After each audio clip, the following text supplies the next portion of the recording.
इस खास चर्चा में इतिहास की किताबों से बाहर निकलकर एक ऐसे रहस्य की गहराइयों में गोता लगाने का वक्त आ गया है जो सदियों से दुनिया को हैरान करता रहा है। ये कोई आम कहानी नहीं है, ये पूरे 3300 साल पुराना एक अनसुलझा मामला है। प्राचीन मिस्र का एक राजा, जिसे आज हम सब किंग तूत के नाम से जानते हैं, जो एक किशोर उम्र में ही इस दुनिया को अलविदा कह गया। लेकिन असली सवाल यह है कि क्या वो मौत प्राकृतिक थी या फिर इसके पीछे कोई बहुत गहरी साजिश रची गई थी। आइए आधुनिक विज्ञान की मदद से इस अद्भुत और रोमांचक सफर की शुरुआत करते हैं और इतिहास के पन्नों को एक बार फिर से पलटते हैं। एक नौजवान फ़ारो यानी मिस्र का राजा, जो एक बेहद शक्तिशाली साम्राज्य का आखिरी वारिस था, अचानक रहस्यमयी परिस्थितियों में मर जाता है। 1922 में जब पहली बार उसकी कब्र की खोज हुई, तब से लेकर आज तक पूरी दुनिया यही अनुमान लगा रही है कि आखिर उसके साथ क्या हुआ होगा। और ये विचार ही अपने आप में रोंगटे खड़े कर देने वाला है कि इतने सालों बाद भी हत्या की उस चरम संभावना से इनकार नहीं किया जा सकता। तो ये कहानी शुरू होती है मिस्र की मशहूर वैली ऑफ द किंग्स यानी राजाओं की घाटी से। जमीन से लगभग 26 फीट नीचे एक तंग और चट्टान को काटकर बनाई गई कब्र में किंग तूत को दफनाया गया था। आज भी दुनिया भर से लोग यहाँ उस युवा राजा को श्रद्धांजलि देने आते हैं। लेकिन इस शांत सी दिखने वाली घाटी के ठीक नीचे एक बहुत बड़ा रहस्य दफन था, जिसे बाहर आना अभी बाकी था। कल्पना कीजिए 5 जनवरी 2005 के उस दिन की। यह बिल्कुल किसी हॉलीवुड फिल्म के डरावने सीन जैसा था। लगभग 80 सालों में पहली बार सीटी स्कैन के लिए किंग तूत के शरीर को उनकी कब्र से बाहर निकाला जा रहा था। और पता है क्या हुआ? जैसे ही शरीर बाहर लाया गया, तेज भूतिया हवाएं चलने लगीं।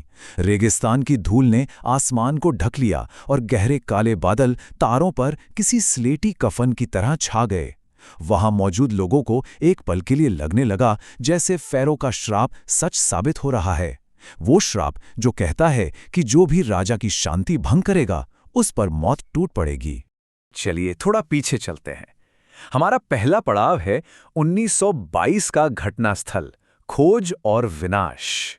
80 साल पहले 1922 में जब ब्रिटिश पुरातत्वविद हावर्ड कार्टर ने सालों की मेहनत के बाद इस कब्र को खोजा, तो अंदर का नज़ारा सच में हैरान करने वाला था। एक तरफ तो वो चीज़ें थीं जो राजा के पुनर्जन्म की गारंटी के लिए रखी गई थीं, शुद्ध सोने का ताबूत, वो मशहूर सुनहरा मुखौटा और अनगिनत कीमती ताबीज़। लेकिन दूसरी तरफ कुछ ऐसी चीज़ें भी थीं जो बेहद मानवीय और रोज़मर्रा की थीं। बोर्ड गेम्स, कांसे का उस्तरा, लिनन के कपड़े और यहाँ तक कि भोजन और शराब भी। प्राचीन मिस्र के लोगों का मानना था कि मृत्यु के बाद की यात्रा में भी इन सब की ज़रूरत पड़ेगी। इस जगमगाते खजाने से परे एक बहुत ही महत्वपूर्ण सुराग भी वही मौजूद था। जब पहला ताबूत खोला गया तो कफन पर कुछ फूल और पत्ते मिले। विलो, जैतून के पत्ते, जंगली अजवाइन और कमल की पंखुड़ियाँ। ये फूल सिर्फ कोई सजावट नहीं थे, ये एक टाइम स्टैम्प की तरह थे। इन मुरझाए हुए फूलों से ये फॉरेंसिक सबूत मिल गया कि अंतिम संस्कार मार्च या अप्रैल के महीने में ही हुआ होगा, क्योंकि ये खास फूल मिस्र में उसी समय खिलते हैं। लेकिन जब कार्टर असल मम्मी तक पहुंचे तो एक बहुत बड़ी मुसीबत खड़ी हो गई। अंतिम संस्कार के दौरान इस्तेमाल किया गया रेजिन सूखकर एकदम सीमेंट जैसा कठोर हो गया था। मम्मी अपने शुद्ध सोने के ताबूत के निचले हिस्से से पूरी तरह चिपक गई थी। कार्टर ने हर तरीका आजमाया। मम्मी को मिस्र की 149 डिग्री फ़ारेनहाइट की चिलचिलाती धूप में घंटों तक रखा गया ताकि रेजिन पिघल जाए, लेकिन कुछ असर नहीं हुआ। हारकर कार्टर को एक बहुत ही सख्त कदम उठाना पड़ा। चोरों से सोने को बचाने के लिए अवशेषों को ठोस सोने के ताबूत से छीनी और हथौड़े की मदद से काटकर अलग किया गया। इस प्रक्रिया में शरीर के लगभग हर प्रमुख जोड़ को काटना पड़ा। ये एक काफी क्रूर तरीका था। अब जरा तस्वीर को बड़ा करते हैं और देखते हैं इस उथल-पुथल भरे राजवंश और उनके उलझे हुए पारिवारिक पेड़ को। किंग तूत के पिता या दादा एमेनहोटेप तृतीय ने लगभग 4 दशकों तक शासन किया था, जिसे इस राजवंश का स्वर्ण युग कहा जाता है। लेकिन असली ड्रामा तब शुरू हुआ जब उनका बेटा एमेनहोटेप चतुर्थ सत्ता में आया। उसने प्राचीन मिस्र के इतिहास का सबसे अजीब दौर शुरू किया। उसने अपना नाम बदलकर अखेनातेन रख लिया, राजधानी बदल दी और प्रमुख देवता अमून की मूर्तियों को तोड़ दिया। ये पूरे देश के लिए एक बहुत बड़े झटके जैसा था। इसके बाद एक रहस्यमयी शासक आया जो जल्दी ही गायब हो गया, और फिर इस पूरी अराजकता के बीच एक छोटा बच्चा गद्दी पर बैठा, किंग तूत। गद्दी पर बैठने के बाद इस युवा राजा ने सबसे पहला काम किया अपना नाम बदलना। उसने अपना नाम तूतन खातेन से बदलकर तूतन खामून रखा, जिसका अर्थ है अमून की जीवित छवि। उसने उन पुराने देवताओं और परंपराओं को फिर से स्थापित किया जिन्हें पिछले शासक ने नष्ट कर दिया था। लेकिन लगभग 9 साल तक शासन करने के बाद इस युवा राजा की अचानक और अप्रत्याशित रूप से मृत्यु हो गई। इतनी कम उम्र में मौत, और वो भी इतने अहम बदलावों के बीच, इसी बात ने हत्या के शक को सबसे ज्यादा हवा दी। अब आगे बढ़ते हैं और देखते हैं कि पुरातत्व विज्ञान में क्या बदलाव आए। सोने से ज्यादा सच की तलाश। 1922 की कार्टर की उस विनाशकारी खोज से लेकर आज तक पुरातत्व विज्ञान पूरी तरह से बदल चुका है। 1920 के दशक में मुख्य ध्यान खजाने, सोने और कीमती कलाकृतियों को बस किसी तरह बाहर निकालने पर था। लेकिन आधुनिक पुरातत्व का नजरिया बिल्कुल अलग है। आज फोकस सोने पर नहीं, बल्कि उन्नत चिकित्सा तकनीक का उपयोग करके उन प्राचीन लोगों के जीवन, उनकी बीमारियों और मृत्यु के असली रहस्यों को सुलझाने पर है।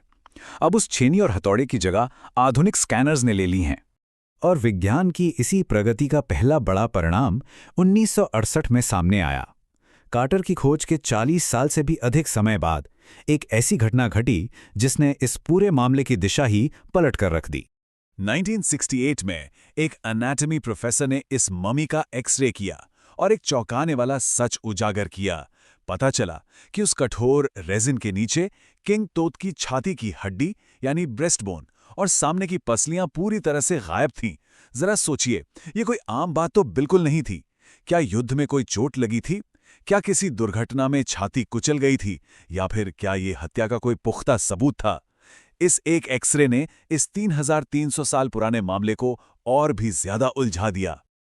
चलिए अब आते हैं हमारे आखिरी हिस्से पर, फोरेंसिक खुलासे, इस अनसुलझे मामले को सुलझाने की कोशिश। इस रहस्य से पर्दा उठाने के लिए कहानी वापस 2005 के उसी सीटी स्कैन पर आती है।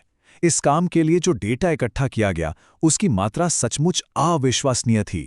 सीटी स्कैनर ने सिर से लेकर पैर तक ममी का परीक्षण किया और क्रॉस सेक्शन में कुल 1700 डिजिटल एक्सरे छवियां बनाई। 1700! ये आधुनिक फोरेंसिक विज्ञान का एक बेजोड़ उदाहरण था। इस मशीन की सटीकता बेमिसाल थी। राजा के सिर को 0.62 मिलीमीटर के पतले स्लाइस में स्कैन किया गया ताकि हर छोटी से छोटी संरचना रिकॉर्ड हो सके। हालांकि इस बीच थोड़ा ड्रामा भी हुआ। रेगिस्तान की उड़ती रेत इस $1 मिलियन स्कैनर के कूलर पंखे में चली गई, जिससे मशीन अचानक बंद हो गई। वहां मौजूद लोगों ने घबराकर मजाक में ही सही, लेकिन कह दिया, लो भाई, ये तो फैरो का श्राप है। खैर, कुछ प्लास्टिक के पंखों की मदद से काम फिर से शुरू हो गया। और इसके नतीजे वे सचमुच कमाल के थे। कंप्यूटर स्क्रीन पर एक 3 डायमेंशनल वर्चुअल बॉडी बनकर सामने आई। गर्दन की हड्डियां इतनी स्पष्ट दिख रही थीं जैसे किसी मेडिकल एनाटॉमी की क्लास चल रही हो। हाथ की विस्तृत छवियां, खोपड़ी का साफ क्रॉस सेक्शन और उस रहस्यमयी पसली के पिंजरे के कई एंगल्स सामने आए। ये बेहद नाजुक ऑपरेशन पूरी तरह से सफल रहा था। जब ये सारा डेटा सुरक्षित रूप से कंप्यूटर में आ गया और किंग तुत को सम्मान के साथ वापस उनकी कब्र में रख दिया गया, तब जाकर प्रमुख शोधकर्ता जाही हवास ने राहत की सांस ली। उनकी यह बात इस पल के तनाव को बखूबी बयां करती है। मैं पिछली रात 1 सेकंड के लिए भी नहीं सोया, लेकिन अब मुझे लगता है कि मैं जाकर आराम से सो जाऊंगा। ये न केवल विज्ञान की एक बहुत बड़ी जीत थी, बल्कि एक प्राचीन राजा के प्रति सम्मान भी था। जैसे ही रात का अंधेरा छाता है और आसमान में ओरियन तारामंडल, जिसे प्राचीन मिस्रवासी मृत्यु के बाद के जीवन के देवता ओसिरिस की आत्मा मानते थे, इस घाटी पर अपनी नज़र रखता है, तो एक बहुत बड़ा सवाल पीछे छूट जाता है। इजिप्शियन ममी प्रोजेक्ट के तहत 600 से अधिक अन्य ममीज़ को पहले ही रिकॉर्ड किया जा चुका है। आज किंग तूत के रहस्यों को तो विज्ञान के जरिए काफ़ी हद तक जाना गया, लेकिन तारों के नीचे ऐसी ही और कितनी अनकही कहानियां दफन हैं जो आधुनिक फोरेंसिक विज्ञान द्वारा खोजे जाने का इंतजार कर रही हैं।